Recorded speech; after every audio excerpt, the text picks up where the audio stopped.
Hello and welcome to the latest episode of the Capital Games Podcast. I am the Wiz. And I'm Zero. Zero. How you doing? I'm doing pretty good. Good. Okay. So Zero, we're going to try something a little different this week. For those of you who listen to the podcast on podcast apps and feeds, nothing is going to change. It's going to be the exact same as you're used to. If you're on YouTube, however, what we're doing is we're going to put gameplay footage of games that we think you should be playing, or you should try at least, in the middle of our stories. The first story that we're going to do is probably not going to have that, but we're going to give you more of a visual thing to watch while you're listening to us talk. And this week is Rogue Legacy 2. Zero, do you want to talk a little bit about Rogue Legacy 2 before we get started with the news?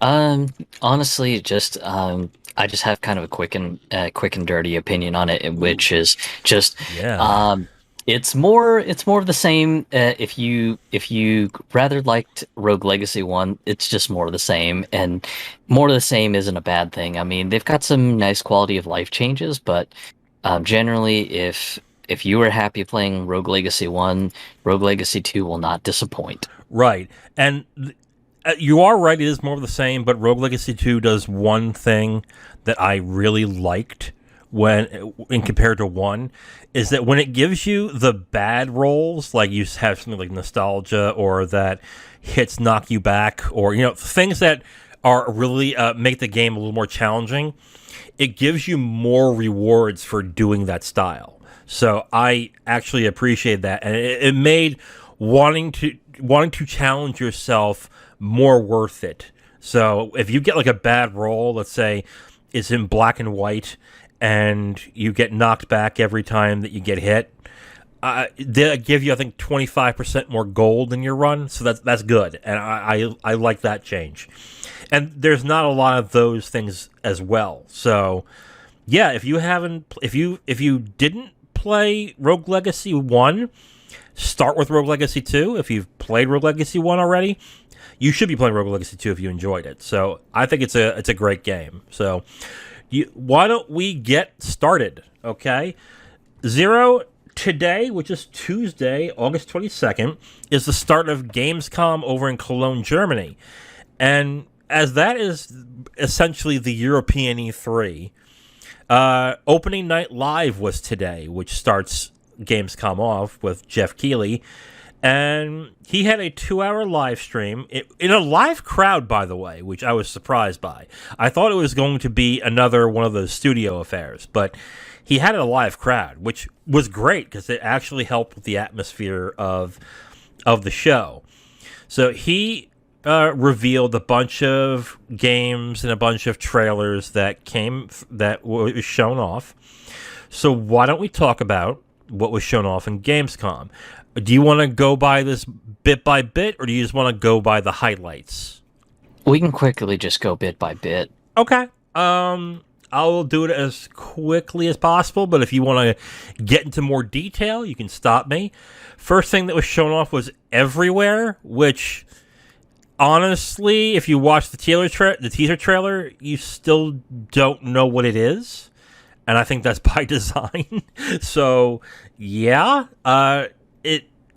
I can't even say it looks interesting because I don't know what the hell it is. They showed, I think, a 5-second video trailer along with interviews with developers talking about it in a vague way with concept art. And that's it, really. So I don't know much more to say about that. Yeah, following that was Dune Awakening, and seemed like a open world MMO with a beta sign up currently going on right now. So, yeah. I mean, might be fun for Dune nerds, I guess. It is a survival game, and since those are pretty popular now, and with Dune being was actually from what I've heard, because I haven't seen it, when I heard what Dune was a really good movie, so there's popularity to that, so it kind of makes sense to have more games in Dune, I guess. I think there's also a Dune RTS coming out, and there's a Dune there's something else with Dune that's coming out too. So they're really flying with the Dune games. So that's interesting. I think that the one that you probably want to talk about a little bit is the announcement of the DualSense Edge. Yes. Sony unveiled this in the press conference, and it is essentially a Xbox Elite controller for PlayStation. Is what it really looks like. Go ahead and talk about the Edge if you want, if you have more to talk. So most of the features and feature sets are essentially one-to-one, mostly like the Xbox Elite controller. So the ability to customize the controls. So that's a big one. So stuff like adjusting dead zones, trigger curve responses, and things like that. It was great in the Xbox Elite controller. It's great to see it on this DualSense Edge. The multiple profiles thing, that's also great to see, because naturally an FPS profile is not going to be great for a racing game. So having the ability to set the profiles is nice. There's a dedicated button that lets you swap between presets and all sorts of other things, which is kind of neat. Another feature they pulled from the Elite controller, the ability to swap the sticks and the domes for the analog sticks. So you can have a longer right analog stick for precision sniping if you're that sort of person in Call of Duty. The big one that it has over the Xbox Elite controller is that both analog stick modules can be completely replaced. So with stick drift being a very real and current worry in today's gaming environment, this is great to see, because instead of having to completely disassemble your controller, desolder the analog modules from the controller, and then resolder the brand new ones, and then make sure that you got everything soldered up correctly. Instead, you just click one button, the analog stick module pops right out, and then you swap the new one right in. So the Elite, the difference is the Elite, the module itself can't be taken out, only the stick, whereas in this, the whole module will be taken out pretty easily? Yep. So the entire analog stick module can be taken out. So if your sticks have stick drift, then yeah, you can just go to the store, buy a brand new DualSense Edge analog stick module, just plug it right back in, bam, you're right back in the game. Okay. I have two criticisms on the controller just looking at it. One, it doesn't look premium. It really doesn't. Like, it looks like a DualSense, essentially. Whereas the Xbox Elite definitely had a premium look and feel to it. This just looks like a DualSense. But if this is like, let's say, $30 more, then that's okay. But I heavily doubt that's the case. The other thing I have a problem with is the D-pad. The one thing that the Xbox Elite did right on the bat was they improved the D-pad on the Xbox Elite. Whereas people would see that and goes, oh, I need that controller because it has a better D-pad on there. This still has the same D-pad-like buttons that the original controller had. So that there, to me, someone who likes to play fighting games, that controller is still useless in fighting games. So I'm looking at this and seeing like the swappable sticks and the modules are neat, and I guess the triggers are a good addition too. But those were minimum. Those improvements, the feel and look has to be vastly improved, and then the D-pad has to be redone. Because if you don't do any of that, then I don't look at this as a premium controller. I look at this as like an in-between. Like an in-between the Elite and the regular DualSense. And that really isn't something that I will spend extra money on. Yeah, and also kind of a downside compared to the Elite controller is that for the back paddles, there's only one pair of paddles, whereas the Elite has two pairs of paddles. So a little bit of a downside there, but I mean, I think it's partly they're trying to avoid having to make a drastic design change that ends up potentially infringing on Scuff's design, or maybe coming too close that Scuff decides to try to file a lawsuit and say, "Hey, you're copying our design and whatnots." So, Right. too The hard to say on that. Yeah, sorry. The only other thing I want to also ask, which I didn't talk about, which I'm gonna bet that they're not improving on, battery life. Is there a better battery in this? Because if it's the same battery Um, that's in the DualSense, I mean, that could actually die a little bit faster with all these new bells and whistles in the controller. So, is there a better battery? Not according to the PlayStation blog post. Okay. No mention of a new battery. The other thing that they are taking a riff off of the Xbox Elite controller is the premium carrying case will also double as a charger as well too. Okay. So I mean that. Yeah, okay. so kind of a cute feature. I mean, not really a revolutionary thing, but it's kind of a cute feature to sort of keep everything nice and uniform. But And they're not yeah, improving the haptics. They're not improving the actual triggers. No improvements there. It's just the swappable well, sticks. the triggers do have three trigger stop settings. So there's like a standard, a short, and a shortest Okay. feature. So, um, like if you're playing FPSs, then you'll want to put on the shortest trigger pull distance, so you can just hammer down whatever weapon you're firing and everything. Right. So that's nice. The real question is if it actually ends up deleting the haptic triggers, if by putting these new three trigger stops, because there's no way that you're going to have the haptic triggers going off when just you have it on the shortest trigger pull distance and everything. Yeah, Okay. that's one thing that I'm curious if they're just plain straight out deleting on it. But Okay. I suppose we'll have to wait and see when things are a little bit more finalized and when they have an actual release date on this thing. So I guess the question I have, from what you know now, how much would you pay for it, and how much do you think it will be? Most I'd probably drop on it is about $100 Oh, see, because it just seems like a half step between the Xbox Elite controller, which is a $180 to a $200 controller, depending if you can find it on sale, right. and then the regular DualShock, or excuse me, the regular DualSense is already about like 70 bucks, I think. I forget. It's been a while since I've purchased a PS5 controller. Oh yeah. I think the PS5 controller is 80. I think. I'm not entirely sure. I'm looking at prices right now for the Elite controller. I see Amazon has it for 180 for the Series 2. And that's all that. Yeah, the Series 2 is 180, whereas a refurbished Xbox Elite 2 is 115. So 180 is what Microsoft is asking for an Elite 2. I don't see anything for the Elite 3 though. I think Sony is gonna ask for $225 for this, and I will pay 100, just like you said. I'll pay 100 for it. Yeah. Like there's It not would enough be in there.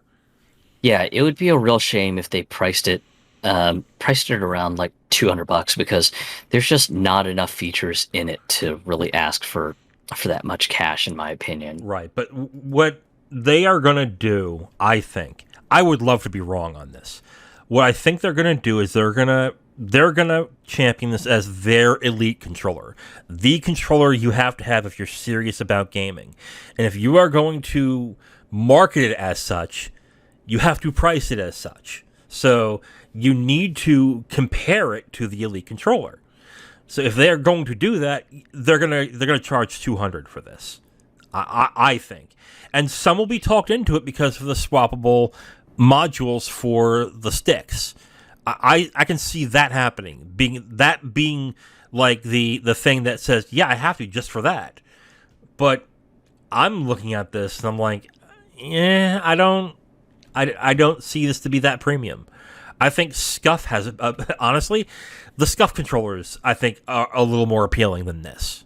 I think. Yeah, Yeah, the issue that I've always had with the scuff controllers is the horror stories. If you have any sort of warranty or repair work that you have to have done on them, it takes forever Yeah. to get your controller repaired, either for warranty or if you're paying out of pocket for an out of warranty repair. Um, and it's always funny because, of course, if you're a pro player, yeah, you have no issues asking scuff for a repair because um, as a pro, you'll jump right to the front of the line and they'll just go, okay, yeah, sure, you're pro player so and so. Yeah, hell yeah, we'll get your controller back and out to you within like a day or two because you've got a major tournament coming up. So we don't want you to be without your controller advertising our brand. Yeah. Yeah. So So Sony finally has one. They announced it. And yeah, I'm not really that impressed, to be completely yeah, honest. yeah, I mean, for me, love the swappable stick modules, especially with controller drift being a real thing, especially since no controller manufacturer really wants to move over to Hall effect sensors, which the Dreamcast had and solved the drifting issue many years ago. But Hmm. yeah, just the real piece of this is going to be how will warranty repairs look? Because I know the Elite controllers have had quite a reputation from people who thrash the hell out of them, Hmm. and they end up for warranty work. And Microsoft has been really great with people who even have Xbox Elite version 1 controllers and just straight out bumping them up to an Elite 2 controller because they're just like, hey, we don't have any more warranty or service repair parts. So um, uh, hey, Joe Blow, with your dead Xbox Elite version 1 controller, we're bumping you up to an Elite 2 just out of courtesy and everything. And with a controller that expensive, you kind of have to, because let's be fair, these are cool things to have in a controller, but $200 for a damn controller is way too expensive. So I think spending that money should give you that warranty option to basically have a lifetime, or maybe not even a lifetime, maybe 5 or 10 years worth of a warranty where your controller just gets replaced. I mean, that should be part of the cost. So, Yeah. because I really doubt that it costs that much money to create a controller that like that. I think it. I would. I wouldn't be surprised if their overhead or the amount of money they're making off of it is 75% higher than what it actually costs to make. So there should be no issue with that whatsoever. But yeah, this looks like a mid-tier controller than really an elite controller. And if they, and you know what? And if I'm wrong, and if they do the marketing as such, fine, cool. But I think they're trying to make this their elite controller, and it doesn't click with me at all. New gameplay for the Callisto Protocol was shown. Zero, I've said it in the talk when we had with Summer Games Fest when this was being shown off. I don't play survival horror games. I don't like survival horror games. They don't interest me. But even I'm impressed by this game. Like, even I'm, like, saying, like, I think if you're a fan of survival horror games, this is an instant purchase because everything they've shown so far looks great. And it looks like something I think people who are into those games would really be interested in. So, what are your thoughts on it? Yeah, it's more bloody, more fantastical death animations, and just all the usual accoutrements that you would expect from the people behind the original Dead Space. So Mm-hmm. when I saw this one, I was just like, "Yep, looks like the spiritual successor of Dead Space, and this is going to be exactly what the Dead Space fans will want." And it looks bloody and gory, but not excessively so. Because sometimes these games tend to go overboard with it, and it looks like really cheesy. But this still looks visceral enough where it could elicit a reaction when playing. And then the added mutation effect that they're having in this looks interesting too. So I'm debating on whether I'll play this or not, which is how good this is actually looking. But even though I'm just not into those type of games. But yeah, looks great. I can see fans of these type of games really looking forward to this. So the next game that was shown off was Lords of the Fallen, and set in a dark fantasy world. I know you had commented during the actual reveal that just it looks a bit like Elden Ring, and then the Danzig song "Mother" was playing in this. Mother, like, what the hell? It was really a song like, "Yo, this song's awesome. We should have it in our trailer." It makes no sense for the damn game, but because there's no mothers in the trailer. But hey, okay. This is the sequel to Lords of the Fallen. This is supposed to be Lords of the Fallen 2, but they literally took the 2 out, which is what Keighley said in the on stage, because I think he knew people were going to be confused, be like, wait a minute, there already is a Lords of the Fallen. What is this? But this is the sequel to that game. It's a CG trailer, but it looks good, I guess. I just found it really funny that they chose a song that didn't really fit what was going, like. Yeah, the song is cool, don't get me wrong, but it didn't fit with the trailer. So, that's it. That's all I got to say about it. Moving Out 2 was announced. I played Moving Out a little bit with my nephew. He wasn't really into it, but it looked cool. If I had other people to play it with, I probably would, but it's Moving Out 2. It looked like more Moving Out, which definitely is a game that you got to have somebody that is into it with you. Otherwise, it's not going to be great. It's like Overcooked. Like, unless you have a group of people that are really into the game too, it's probably not going to be that much fun. I was excited to see Hogwarts Legacy have a new trailer. I will admit I'm a Harry Potter fan of the movies specifically. I'm weird where I don't like reading stories on books. I don't mind reading books, but reading narratives just doesn't jive well with me very well. So I read a lot of philosophy and a lot of journalistic stuff, but I just can't read story books. I can't. Like, people keep recommending, like, Gone Girl. I'm like, I can't. It's like, I can't do it. But anyway, I'm excited for the Harry Potter game. This trailer didn't do much for me, to be completely honest. I think the graphics look good, but the facial animations need some work. And that kind of is it. It was a 2-minute trailer, and it honestly didn't impress me. Other trailers have, like the 20-minute thing that Sony had a few months ago. That impressed me. This didn't do much for me. I'm so excited by it, but it did nothing. It put doubt in my mind a little bit to be like, oh, maybe this isn't as good as I thought it was. But I'm still excited for it. So this one is a little bit local to me because Gearbox is actually out in Frisco, Texas, which is about an hour's drive from me. Randy Pitchford announced that Tales of the Borderlands will be back with a new game, and they're going to have the original developers, I guess, from Telltale doing this. Yep.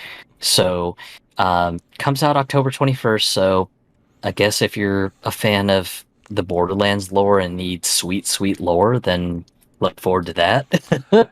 For those of you who don't know, Zero has a personal relationship with Randy Pitchford. Zero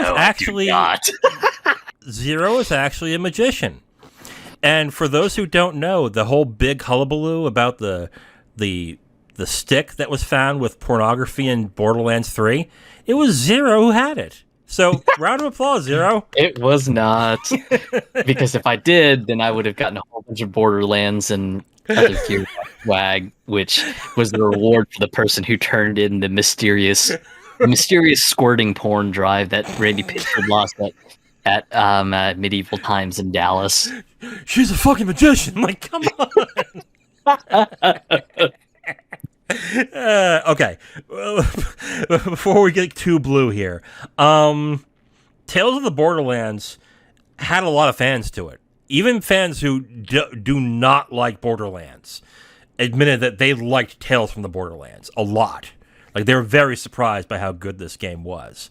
I have not played it. I don't think you have either, right?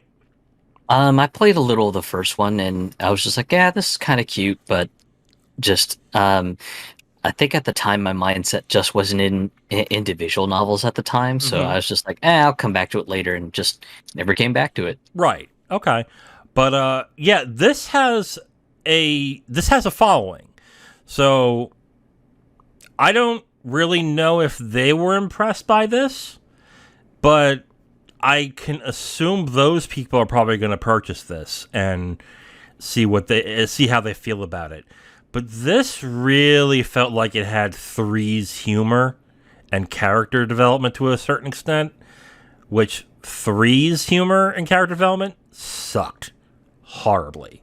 So, I mean, I've talked about it on Twitter and with other people. Like, the only reason I beat 3 was because I liked the gameplay. Everything else sucked about it.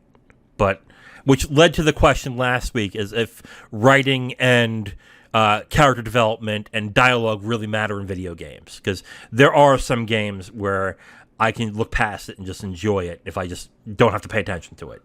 And that was my experience with Borderlands 3. So, yeah.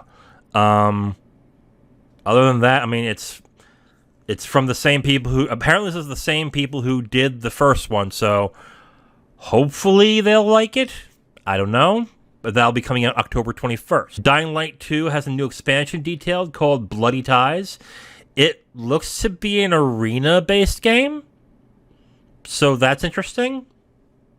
I haven't played Dying Light 2. I played Dying Light 1, and I didn't like it so much. The physics threw me off, so I've heard good things about Dying Light 2, but, I don't... If it gets cheap, I might try it. But other than that, I'm not too interested in it.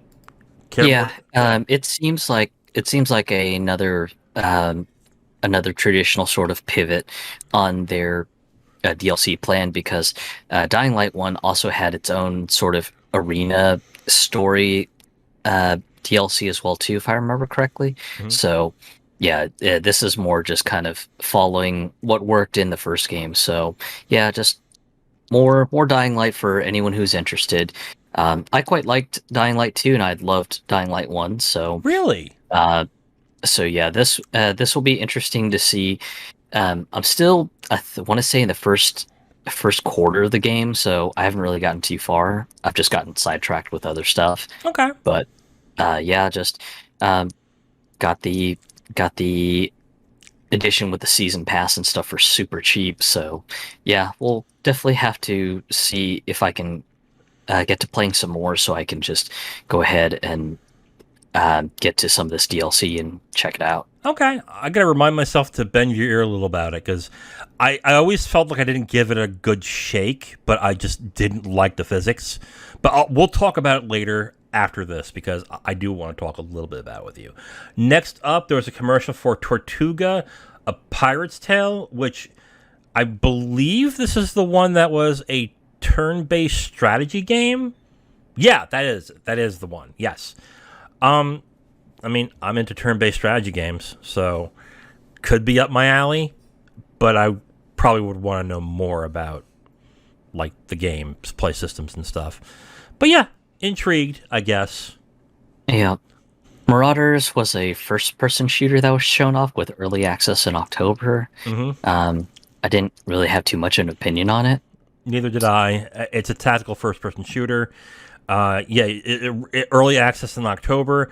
I really don't like companies who do this. They don't show anything, but you can buy it in October for early access, which gives them the built-in excuse that if it sucks, well, it's early access. So I don't like that practice, but hey, some people buy into it.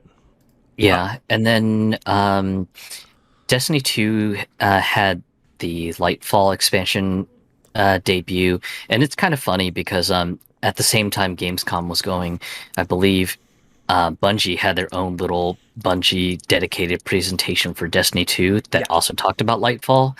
And on top of that, Destiny is going to be showing up both in Fortnite and Fall Guys. So there's going to be some collaboration stuff going on there. Okay. Especially because today it was announced on the Bungie stream that if you get the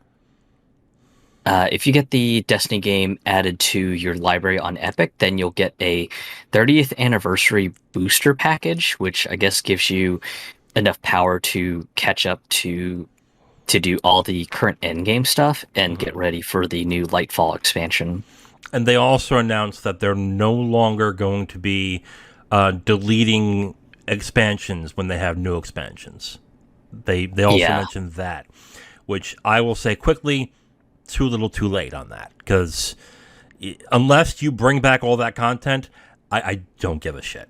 I gotta be honest with you, I don't give a shit, because and it's really bad too, because I remember that one of my friends, I love him dearly as a person, but he was the biggest Destiny apologist, because I remember I would offer my criticisms. So I was like, it's really hard to get someone brand new to drink deep into the Destiny lore, because it's sweet lore, and you've got pivotal big story battle missions that are literally just Thanos out of existence, and it's just like, oh yeah, well this battle is really really fucking sick, but unfortunately you can't play it. But hey, you can watch a YouTube video of it. And my dear friend was just like, well, it's not that big a deal. I mean, videos are good enough. I'm just like, dude, no. It's just like, the fun of the Destiny story was you had a personal investment in it. You were one of the dudes on the ground fighting that pivotal story battle. And that's what made the lore so good, because you were boots on the ground, blowing shit up. And to say, oh, well, don't worry about that, you can just watch a video and catch up. I was just like, no, there's no excusing that. Just if you need to revise it and rebuild it, then fucking get off your ass and go do it. Don't just go, oh well, we have to rebuild the engine and stuff like that. It's like, okay, well yeah, you can rebuild the engine, but don't orphan these pivotal story missions that are super important to the lore. My opinion was basically, okay, if that's the case, stop development of 2, make 3. Then let if that's what you have to do that, instead of saying, oh, just take out the main story. I'm like, no, that's stupid. You don't do that. Sonic Frontiers was confirmed to have a November 8th release date.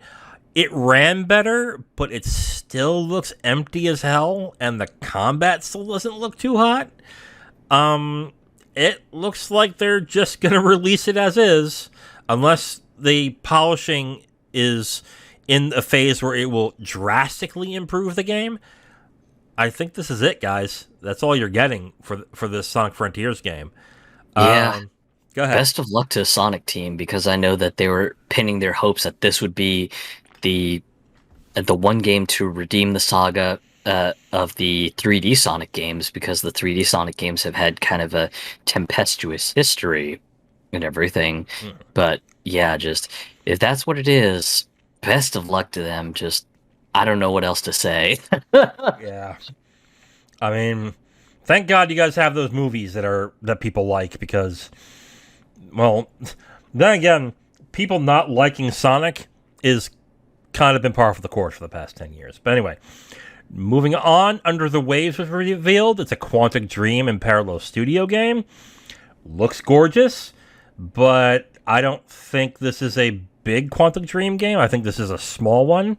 So, I mean, it looks very nice, but Quantic Dream has some writing problems in most of their games. I will be honest, I used to like Indigo Prophecy like a long time ago, but everything else they've done, I did not liked at all. So, not too excited.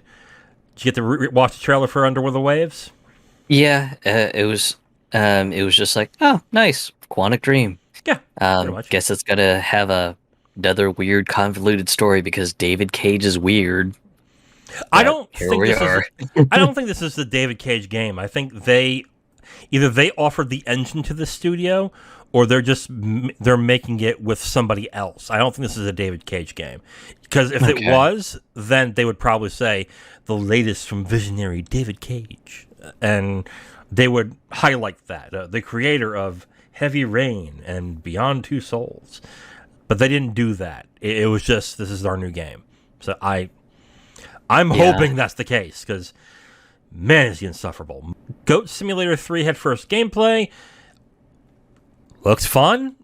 Okay. I mean, yeah, it looks fun. I'll be honest. November 17th is the release date. Yeah, definitely looking forward to tinkering around with that, since I believe it's coming to Game Pass. I have loved Goat Simulator 1. Played the hell out of it at one point in my life, so Goat Simulator 3 just looks like more of the same, just more with more potential for absurdist humor, which is the best humor for me. So yeah, looking forward to tinkering with that when it hits Game Pass. Okay. Next was Return to Monkey Island. The release date was announced as September 19th. If you pre-order, you'll get horse armor that does absolutely nothing in gameplay, which I found was kind of funny. I mean, yeah, we've talked about how some fans don't like the art style. I'm not a fan of Monkey Island, but I don't see the problem with the art style. But again, I'm not a fan. But yeah, I mean, it's Return to Monkey Island. I don't know what else more to say. The Subnautica folks showed off their turn-based game called Moonbreaker. Yes. Yeah. Go ahead. And apparently they had figurines, kind of like the ones you can buy from your local tabletop store for D&D, apparently. More like Warhammer. I mentioned D&D in the stream, but it actually reminded me more of Warhammer. Like the detailed figurines you'd have for those. D&D, not really, but it's more Warhammer, which actually piqued my interest. Yeah, it's a strategy. It's a digital tabletop strategy game is what they're calling it. And yeah, you get these little figurines where then you can use their suite of tools to paint them however you want. So you can have all these different types of figurines, quote unquote, and you can paint them however the hell you want to. So I thought that was interesting. And if it's a good strategy game, I could definitely get into that. So it looks interesting. I'll have to see what the price is, but you know, I'm definitely interested. Yeah. Go ahead. Hopefully it isn't too convoluted, because yeah, just looks very fascinating. Just would definitely like to learn more about the systems before getting too curious about it. Friends vs. Friends was next announced. It is a first-person shooter with a card-based ability system. I mean, I don't think anyone's done that, so that's interesting in a sense. I'm just not entirely thrilled with the look. But I am interested in it. I will say that. Like, it does look interesting. I'm just not really impressed with the look of it. Yeah, mechanically, it sounds like a PvP version of Neon White, which I quite like. But yeah, much like you, I'm not quite too thrilled about the aesthetic. Yeah. No, I agree with you. Next, Lies of P was shown in a new trailer. I didn't realize it was a take on Pinocchio. I didn't realize that, but looks like a Souls game. It looks specifically like Bloodborne. So I gonna sense, since they're not gonna do a new Bloodborne, that this will do very well, because it just gives off those vibes. So yeah, I almost joke and call it the Grim Tales of Pinocchio Bloodborne Edition. You're not wrong. You're absolutely not wrong. But yeah, it looks interesting, and I don't have a problem with Souls games, so I probably will give it a shot when it comes down. So, and that's going to Game Pass, so I'll be able to play that right away when it comes out. Stranded Alien Dawn was next. I can't even remember what kind of game. Oh, it's a city builder. That's right. Yeah, I mean, there wasn't really much to the trailer. It was mostly cinematics and then a little bit of gameplay in it. But okay, looked interesting, I guess. Got to see more Yeah. gameplay on it. Yeah, city builders aren't my thing, so I don't have much to say on it. Really, it's not. No, I think Why did I mistaken you as somebody who would like Civilization? That's weird. I do love Civilization. Oh no, now we're I have I have quite a lot of love for it. Um, my um, my significant other actually got me into Civilization by having me play 4 and fell in love with Civilization from there. But yep. yeah, as far as city builders, I've tried them every once in a while, and I just cannot get into them. Hell, I think I had Cities XL from one of the Humble bundles many years ago. Oh, Gave that a try, and I was just like, "Oh, I'm not into this." oh, they're daunting. Absolutely. If you gotta be in the right mindset for it. But I understand that. Okay. Atlas Fallen was announced as a CG trailer where you play a character who can manipulate sand. So, okay, that it's really Seems hard to. interesting. Yeah, it seems interesting, but it's really hard to talk about a game when it's just CG that you're looking at. So I guess the concept sounds interesting, but okay. Homeworld 3 was shown off with new gameplay. It's Homeworld, but it looks interesting. At least I don't think the different strategies and tactics they were showing in the trailer looked interesting. So that's cool. I just know I have a few friends who are big Homeworld fans, and this has been a long time coming for them. So they're Okay. probably going to be pretty excited when Homeworld 3 drops sometime next year. Okay. Genshin Impact 3.0 was shown off. Along with, I believe, a short trailer for Honkai Star Rail. Excuse me. I didn't really glean anything big in the trailer for Genshin Impact 3.0, but it's Genshin-y and it's Impact-y. So yeah, Yeah, just more of the new zone. I think one or two of the new characters are shown off. Honkai Star Rail, just more elaboration on the story, which is just plain wild as it is. The developers of Job Simulator VR, Alchemy Labs, showed a trailer for a new game, but they didn't show any gameplay. They just showed people in VR goggles reacting to what someone was doing in the game. So can't really talk about that. I don't know. I sat there going, so are you going to show me something? Or, oh, no? Okay, moving on. Yeah, it's kind of weird for Alchemy Labs to do as well, too, because usually just whenever their project is ready to announce, it's just, boom, hey, here's the next thing, and just that's usually been their MO. But yeah, for them to do this sort of look at how excited these people are with them having fun in our brand new project, it's just like, God damn it, guys, just what is this new project you're working on? Just tell me, because I mean, I'll make no qualms about it. Love Job Simulator. Just absolutely adored it. It was hilarious. It was silly. It was fun. Haven't gotten Vacation Simulator yet. Need to pick it up at some point. But yeah, just I was real curious on what their new game is, especially since I believe Alchemy Labs is still considered a premier partner with PlayStation. So they'll be making probably some sort of killer app for the PS5, I imagine, when PSVR 2 arrives next year. Life had a new trailer. It showed a boss fight in the game. I mean, okay. I had one major nitpick on. Well, not even a nitpick. I have. It's kind of a problem with me. I think Rick and Morty is okay. I think it's funny in spots, but to have the voice acting sound exactly like Rick and Morty is really distracting, and the game doesn't seem that funny either. So why can't their voice actors make different voices in this? Why does it have to sound exactly like Rick and Morty. Gameplay looks okay, but I gotta be honest, that was really distracting listening to that. The Alchemy Labs reveal, Telltale revealed a new game based on The Expanse, Mm-hmm. and their trailer was a behind-the-scenes first look sort of thing. Don't really know what to make of it because I'm not familiar with The Expanse.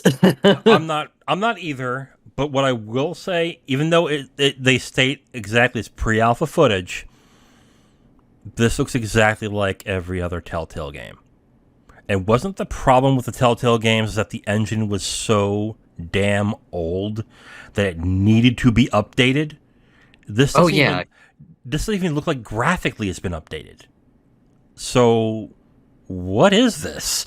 Like, I'm looking at this going, this doesn't look updated at all. So are they just going to go back to the same business model of using that engine constantly for new properties? Summer 2023 is the release window. Maybe they'll improve on the visuals, but all right? What is your thought on that? Because I looked at it and went, that looks like this. That looks the same almost as The Walking Dead when it came out, like years ago.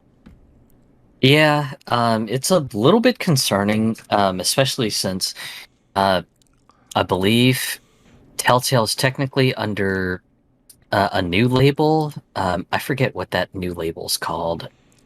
My Was it Skydance? Yeah, I think it was like Skydance Games or something like that. Mm-hmm. And I know that one of the big things that they had made a big ruckus about was, hey, we're going to do better about things. We're going to try to put an investment towards making our technologies a little bit better.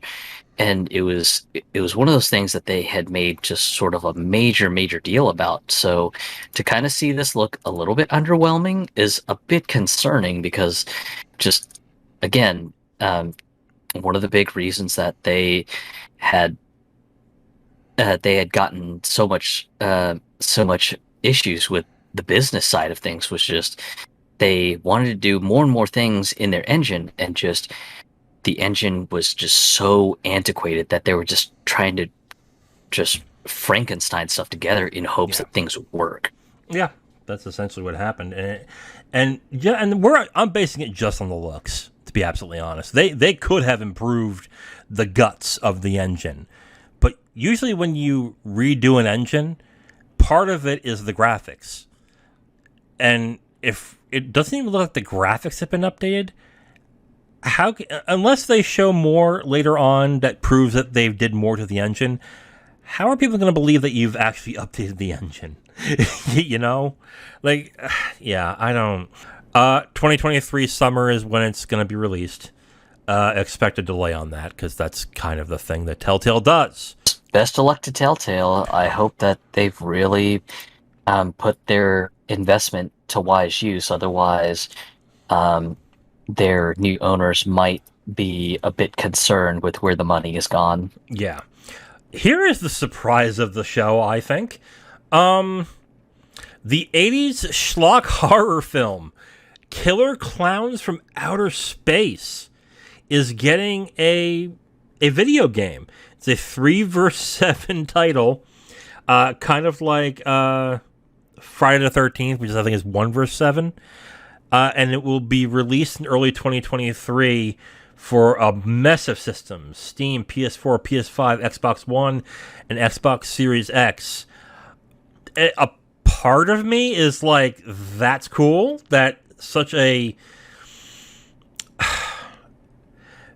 I wouldn't call it a popular movie, but a cult movie is getting this kind of a release. But the cynic in me, and the one that knows better, knows this is gonna bomb. Like, this is not... Like, I hope they didn't spend much money on this, because if they did, they're not getting their money back. Because as much as... Okay, Killer Clowns from Outer Space is akin to Plan 9 from Outer Space and The Room. Are you familiar with those movies? Yeah, familiar with some of them. Okay.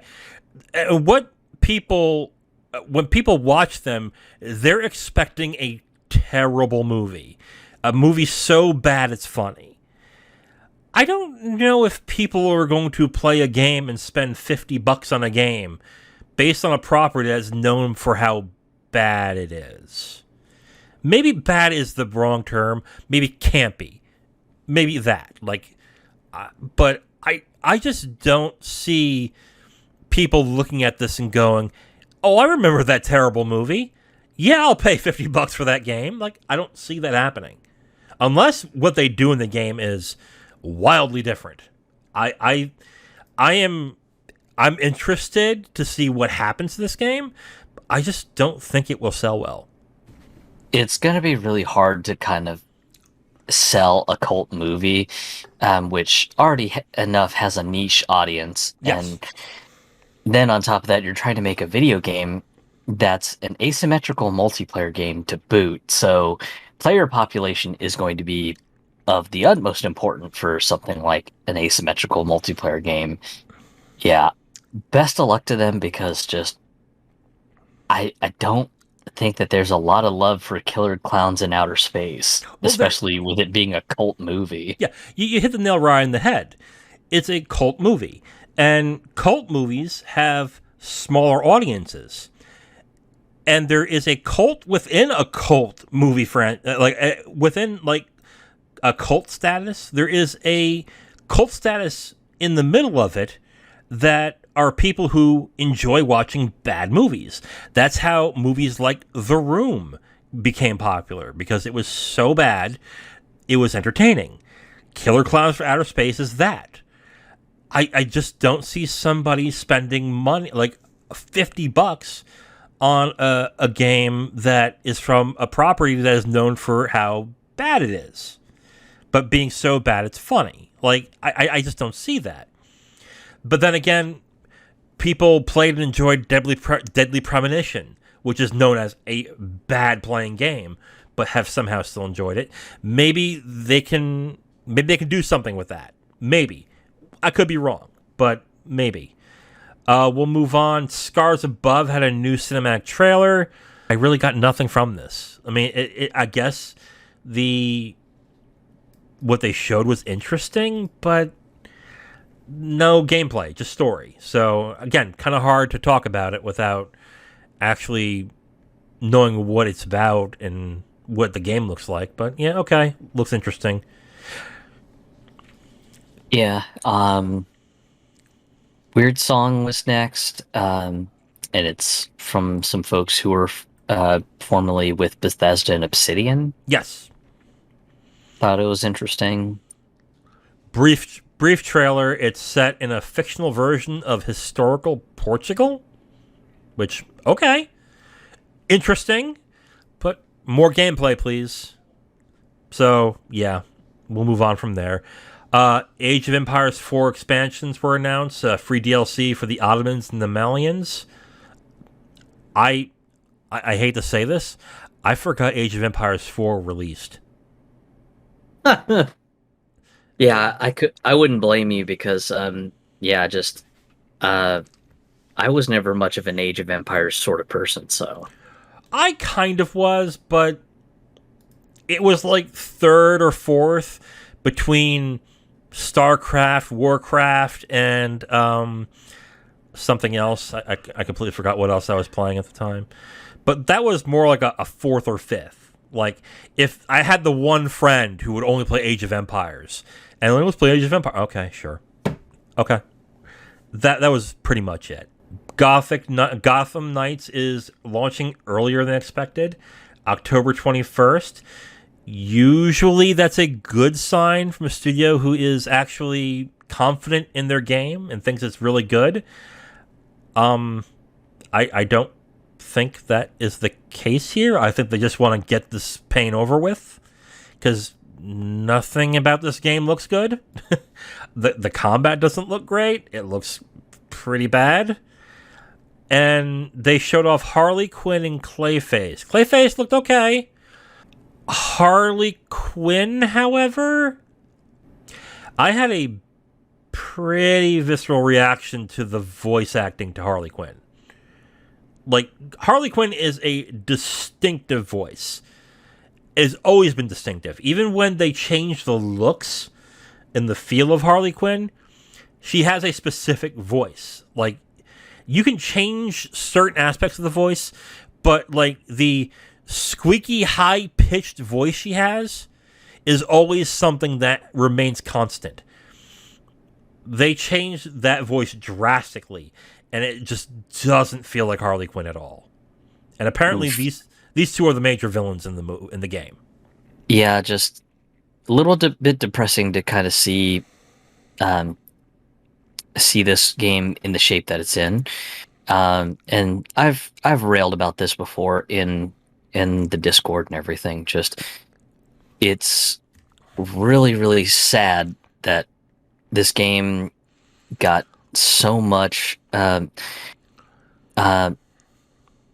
much hoopla made about how it needs to be on ninth gen. It was just this big, oh well, we need ninth gen for the visual fidelity and that reason and that reason, and it just doesn't seem like they're making the most out of all the fun technological stuff available in ninth gen. So yeah. Just real shame to see that. And the other gripe that I've made is that with them moving to ninth gen, why the hell is there no 4-player multiplayer? I think that would have been super fun. Just to have me and 3 other people just kind of sync up once a week or something and say, okay, we're going to play this much of the game and just do whatever. And the multiplayer is limited to 2 players and they're a total of 4 playable characters. This is like, how the hell do you bungle this up? This is a wonderful opportunity for you to also flex the whole ninth gen muscle angle by saying, oh, there was no way we could have done 4-player multiplayer on 8th gen hardware. This is a 9th gen only thing, and this is the reason why. Just nothing to show for themselves, making a big deal out of ditching 8th gen and moving to 9th gen. And it's just one of those things that just kind of leaves me wondering, why bother about 9th gen when just it doesn't look like you've made the most of it? What it sounds like to me is that, like, I would be curious to see how the 8th gen versions looked, because if they look terrible, if this looks bad now in 9th gen, I can't imagine what the 8th gen version looks like. And what it really looks like is probably the engine and the code is such a mess, is that they could only fit 2 players in this. And we don't even know the extent of the 2-player version. Do the characters have to be in close proximity to each other in order for the game to work? Like, can you as Batgirl go one place entirely on the map and another as Red Hood go in another direction? I'm going to guess no. I would love to be proven wrong, but I'm going to guess no on that. And I'm also going to call something. I'm going to bet money in a year we're going to find out this was originally supposed to be a Batgirl game. But someone high up said that's not going to sell. We need to have other people if we're not going to have Batman in the game. So, because it looks like the story, from the trailer at least, the story revolves around Batgirl finding all these things out. And then getting the other 3 guys involved. Oh, is it Red Hood, Robin, and Nightwing? That's what the trailer made it seem like.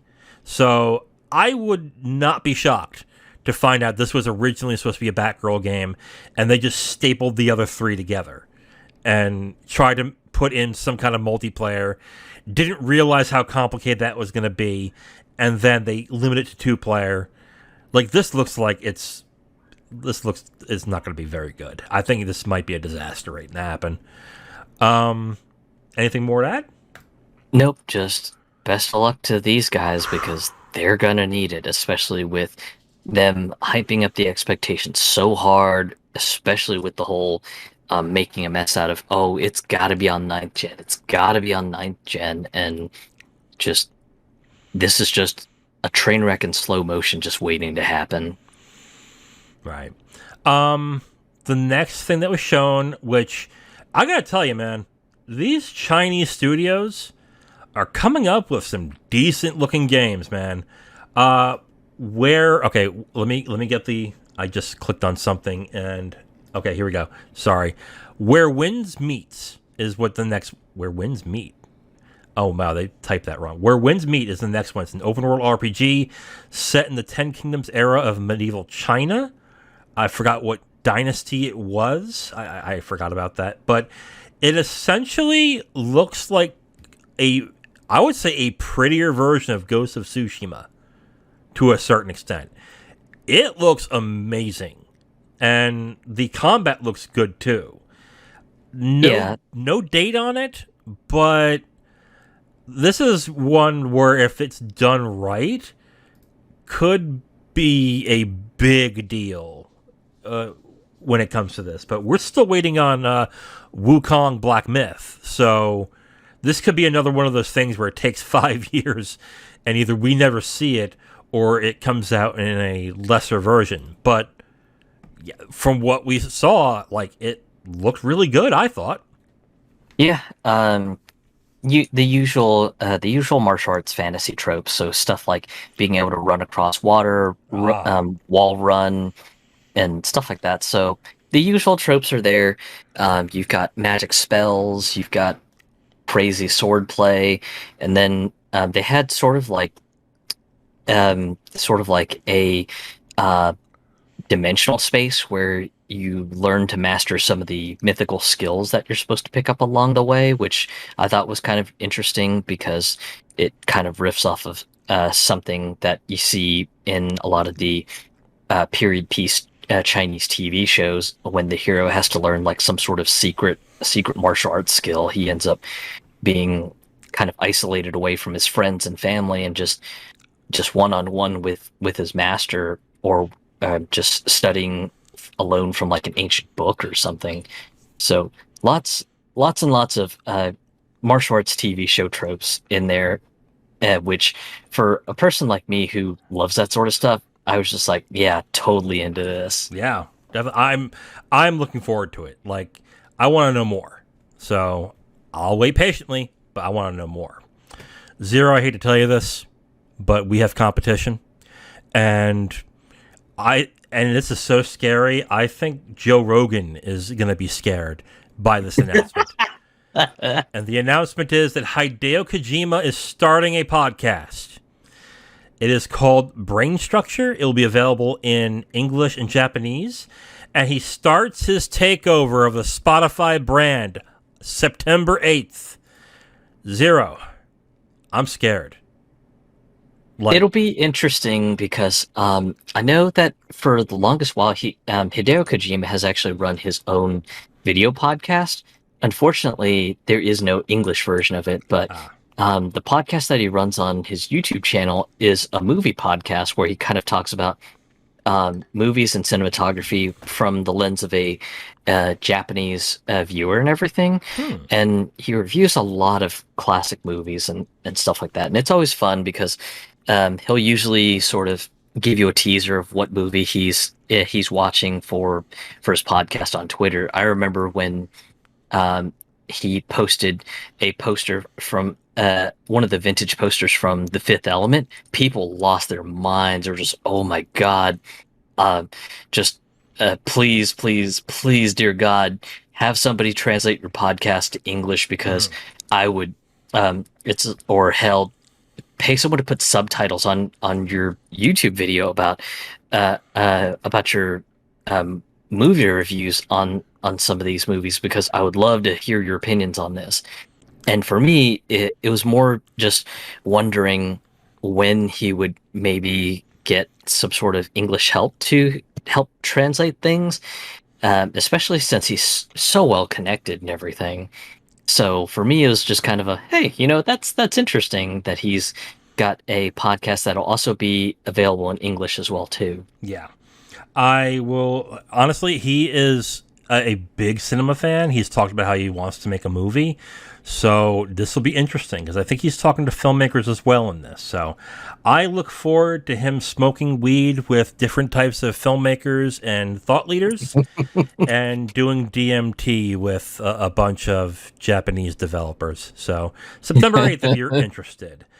Park Beyond was next. It's a theme park and Thrillville style game. It looks to be more fantastical, I guess. So, release was, I believe, when was the release date on this? Oh, I can't remember. I can't remember either. I think it's summer of next year, but do I really care to find out? I guess I do. Okay. Yeah, you know what? We got to move on because we still got more to go. The Pokemon Company is doing an official Pokemon Mini, Mini Cooper, I should say. Or I guess it's a Mini Aceman is what they call it. So let me get this straight. They can put money towards an electric car to develop, but they can't update their damn engine? Well, and I imagine that probably the BMW company who owns the Mini Cooper brand paid the Pokemon company to get the licensing to get Pikachu to be plastered all over this damn car. So the Pokemon company likely got a cash infusion from this. So it's just like, come on, guys, use some of that sweet BMW money. Yeah. I can't wait until the Pokemon Company gets into the cannabis business so I can have Bulbasaur style marijuana. I'll never smoke it, but I'll keep it. Moving on, Phantom Hellcat was revealed. It's a 2D, 3D hack and slash game. I would say kind of like, I guess kind of like Devil May Cry. Nothing more else to add to it. Looks interesting, but okay. Seems interesting, and it's available this coming winter, so okay. I'll have to see how much it is, and if it's cheap enough, I might just pick it up. Okay. New trailer for Warhammer 40k Dark Tide's coming in November. If you guys have played Vermintide or Vermintide 2, it's that, but set in Warhammer 40k. I'm interested and intrigued, so I'm looking forward to it. So yeah. Yeah. I'll probably be picking it up too because I quite liked Vermintide 2. Okay. Dwarf Romantic's coming to Switch. If you haven't played this game, it is fun. It is calming, and it's just it's a fun game, I think. So that coming to Switch is interesting. Better be $20 though. I'm not gonna tell anyone to spend more than 20 on that. But Dwarf Romantic is a good game. Blacktail was shown, which is a game that is about the legend of Baba Yaga. It's got witchcraft and a bunch of bow shooting. Nothing more than that, really. The gameplay looked decent, but yeah, I mean, looks interesting. I'll go as far as that. Yeah, Crossfire X was shown, but this time it's about like a new, I guess, content update that drops today. Mm-hmm. It's a bit interesting because the game didn't do great, especially with the whole, hey, we have a single-player campaign that's being developed by Remedy, you know, the guys behind Control and Max Payne. Yeah. And the multiplayer had its own set of issues, too. So for me, it was just kind of interesting to see this sort of splashed into everything. I was just like, okay, I guess they're praying to God that people jump on and log some time and maybe some cash for Crossfire X. I don't know. Quick, spend more money. Like, okay. Yeah. I mean, it's interesting that a game that I don't think I think overseas it does well, but everywhere, like I think specifically China or Japan, it does well, but everywhere else, not really. So yeah, well, it's a Korean developed game, so I imagine that it probably did fine in Asia in general. But yeah, just Yeah, hell, I think they even did some retuning for the Western market, even. So, for it to be doing pretty bad is a pretty massive disappointment. Yeah. Next up is the Outlast prequel, the Outlast Trials. It, unless I'm mistaken, and I could be, it looks to be a multiplayer game. I think they're having an early beta for October 28th to November 1st. Why would they have a beta for a single player game? So I'm thinking this is a multiplayer game, even though it didn't really say so in the trailer. It has an MK Ultra-esque vibe, kind of like a Manchurian Candidate vibe, but way more disturbing and way more gory, I would say. No word if there's a lot of penis in the game. I'd be disappointed if it doesn't. But hey, I mean, Outlast, I remember Outlast 1 a lot of people liked. I don't know about Outlast 2. I kind of dipped off after that. But yeah, looks interesting, I think. So Yeah. we're going to keep going. Ex Battlefield devs have a new shooter called The Finals that Nexon is releasing, and nothing else. It's a shooter wrapped in a game show format, but they showed 2 seconds of gameplay, and then that's it. Oof. And a full reveal is in September. So yeah, okay, whatever. It's Nexon, so it's gonna be free to play probably. But yeah. Yep. And finally, the long-awaited sequel to Dead Island. Dead Island 2 was shown off again.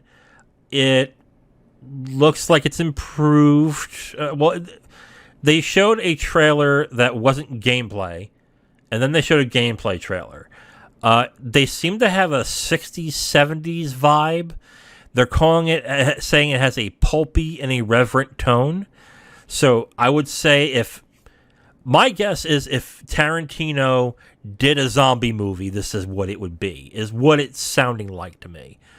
February 3rd is when it's going to be released. This was a strange gameplay trailer because they would show like zombies' heads being caved in and blood splattering and anything, but with certain shots, they would censor it, which was really weird. So I don't know. It's because they were in Germany and they couldn't show certain types of violence. Because I thought about that after I watched it. I was like, that might be why. Because I think Germany is a little squeamish when it comes to violence. But I believe so, yeah. yeah. But I thought it was weird how they were like, oh, we can show you caving this zombie skull in, but not stabbing him. Like, what? Like, what are you talking about? But yeah, it looked decent. I don't know if it. Okay. I don't know if it will justify its long development time. Obviously, it sounds like this game was basically scrapped and redone. Because this doesn't look like a game that's been worked on for 7 years. This looks like a game that's been worked on for, I'd say, a couple years. So, it looks fine, but I'm not, like, excited. It's like, it looks interesting, I guess. Yeah, it's kind of surprising to even see that it's got a release date even, because I know for a while, I just kind of joked and resigned it to kind of development hell. I was just like, all right, so we're in development hell officially. So yeah, this game will probably never see the light of day, and that's just what it is. Pretty much. Okay, so we are at the end of all the announcements. My God, I can't. I forgot how many announcements there were. So let's go by quickly. What do you think the highlights were, and how was the stream? So why don't you go ahead and start? What were your highlights? Highlights for me, I think really just where the winds meet is definitely one of the Yes. ones that just sort of just captivated my attention. Right. I agree. Where the Winds Meet was really good. I think Moonbreaker looks very interesting. I'm kind of interested in Lies of P, and since that's going to be a Game Pass game, great. I will probably play it. I mean... Yeah. Dark Tide is that being shown off a little more has my excitement a little bit perked up again. So especially after the announcement that it was going to be slightly delayed. Mm-hmm. So seeing that again was nice, since it kind of just perked my spirits up to like, oh man, that's looking good. Yeah, Dark Tide, definitely. I agree with that. What else? We said Where Winds Meet. I mean, there are some interesting... Go ahead. I'm sorry. For me, Goat Simulator 3, but mostly because I enjoyed the hell out of Goat Simulator. Yeah. Okay. I said this will fail, and people were saying, "Oh, you think this sucks?" I'm actually interested in Killer Clowns from Outer Space. Like, I'm really am curious what they do with this game. I just don't think this is gonna do very well. But I am curious to see what they do. Because especially with the concerns that I have regarding the player population, that's really where, for me, the rubber hits the road. Just Killer Clowns from Outer Space. That's a niche movie as it is, but you're asking a niche of a niche to get into an asymmetrical multiplayer game, and first thought that I have is just, man, I hope you guys have either a really good bot system or some way to attract a player base to make sure that the lobbies are consistently populated, because if you guys don't, my god, that game is just gonna fall apart. Yeah. As for the stream itself, I thought this was better than Summer Games Fest, to be absolutely honest with you. I think the announcements were more interesting. I think they showed more, and the stream was done in a steady clip. So and just the announcements were more interesting. So I actually like this more than I liked Summer Games Fest. So yeah, I liked it. I think it was good. Good on you, Keely. Yeah. Okay. Yeah. Anything more to add? No, just a little bit more exciting than Summer Games Fest, but just this is the equivalent of E3 for Europe, so I can definitely understand why. Yeah. Okay, let's move on. All right, Zero. So we have more announcements in multimedia when it comes to gaming properties. Both Sony and Sega have either announced or it's being rumored that they're developing movies based on their IPs. Sega, I believe, announced that they are making movies for Comic Zone and Space Channel 5. Whereas Sony, I believe, is rumored to be developing movies for Gravity Rush and Days Gone. Zero, what are your opinions of these properties being turned into movies? Space Channel 5, I remember that there had been rumors for a long-ass while that they were looking to turn that into a movie, and for the longest while it was just kind of, oh, well, the movie's still in development. Oh no, it's been shuffled off into the back burner, and it's just been kind of a seesaw effect for that property. So to hear something may actually finally have some traction really kind of got me a bit curious. Comic Zone is interesting, but only if they try to keep that as sort of like an animated thing, because if they try to go live action with that, I don't think it's going to work too great. I mean, but that's personally my opinion. They could do both. They could do a live action framework and then rotoscope the animation for the action in that game. Do you know what rotoscoping is? Yeah. Okay, cool. So I think they could possibly do that with Comic Zone. I think it's taken Space Channel 5 a long time to make a movie because of the connection with Michael Jackson. And for those of you who may not remember, you probably will, Michael Jackson had a lot of problems involving little boys around the time where after Space Channel 5 was released. And Sega tried to distance themselves greatly when that happened. I think they cut him out of Space Channel 5 Part 2. Am I right on that? Want to say I believe so. Yeah. That is a story that has been ages Oh, and yeah. ages away. And when he died, no one talked about it. Nobody. So, yeah. And it wasn't until years later where they did a documentary about it called Finding Neverland. So, yeah. Space Channel 5, I think, would be more interesting. And I think that's the property that could actually be made into a successful movie. All you would really need to do is substitute Michael Jackson with, I don't know, Bruno Mars. Maybe pay Lady Gaga a shitload of money and substitute Michael Jackson with Lady Gaga. And that could work. Or hell, make Lady Gaga ooh la la. You can do that. So, Yeah. I mean, that could work. Because if I recall correctly, that's a musical game. It's a musical game, right? It's a musical. Because I have only played. I played Spanish Channel 5 a long time ago and don't remember it too well. But that was kind of like a rhythm game, kind of like a Right. precursor to the Hatsune Miku Project Diva games. Okay. So yeah, like I think that's interesting. I think Space Channel 5 specifically could work.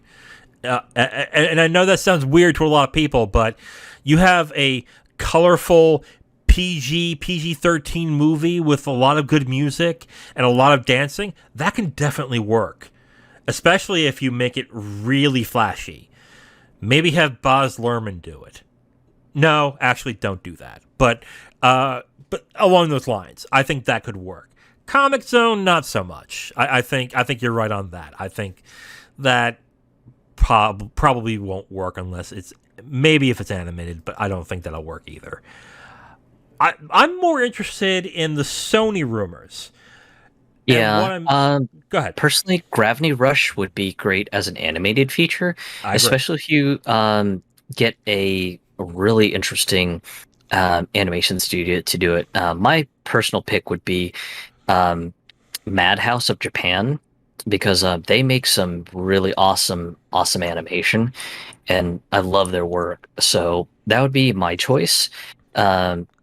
But Days Gone, I could definitely see that just being a live action zombie movie. Just get some decent-ish, maybe B-list actors, and just churn out a film real quick.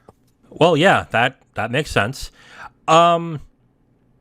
I would not be interested at all in a Days Gone movie because I don't care for zombie movies. Yeah, I would agree with the Gravity Rush thing, though. I think an animated version of that would work. The one thing that I saw people complain a lot about when this was announced was that, Sony won't make the games anymore, but they'll make movies out of it. They won't do sequels to these anymore, but they'll do movies. I hate to tell you guys this, but this is going to be Sony's MO from now on. Any new games that they have, they are turning them all into multimedia games. So, like, Ghost of Tsushima has been talked about being turned into a movie as well. I forgot what director is doing that, but that director has talked like a lot about he wants to have just Japanese actors and have it all in Japanese and release it like that. Which I hate to say it is not going to happen, but that would be interesting. I would agree with that, but it's not going to happen.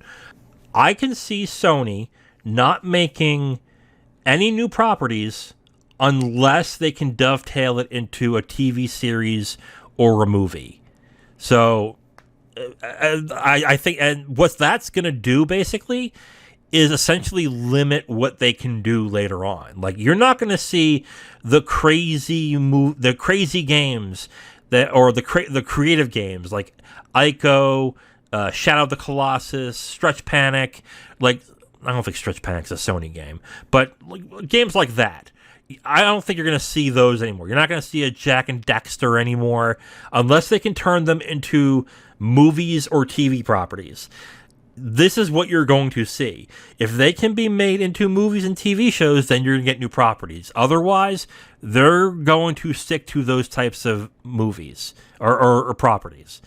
So I would expect less creativity in with Sony, I would say, in their games, because they want to turn these all into multimedia properties. And with a lot of games, especially the creative ones, that's not really going to work. My opinion, at least. What do you think? It'll be interesting to see how this all pans out, especially with Sony trying to go all in as a multimedia company, not just a gaming company on the PlayStation brand. So definitely curious to see how this all shakes out. I mean, if it works, it works. If it doesn't, then it's going to be a lot of money being dumped into nothing. Right. So best of luck on whatever they've got going, because this movies are a risky business from what I understand, and Yes. it just seems like something that that isn't as guaranteed of it to be a shoe-in as Sony seems to think, in my opinion.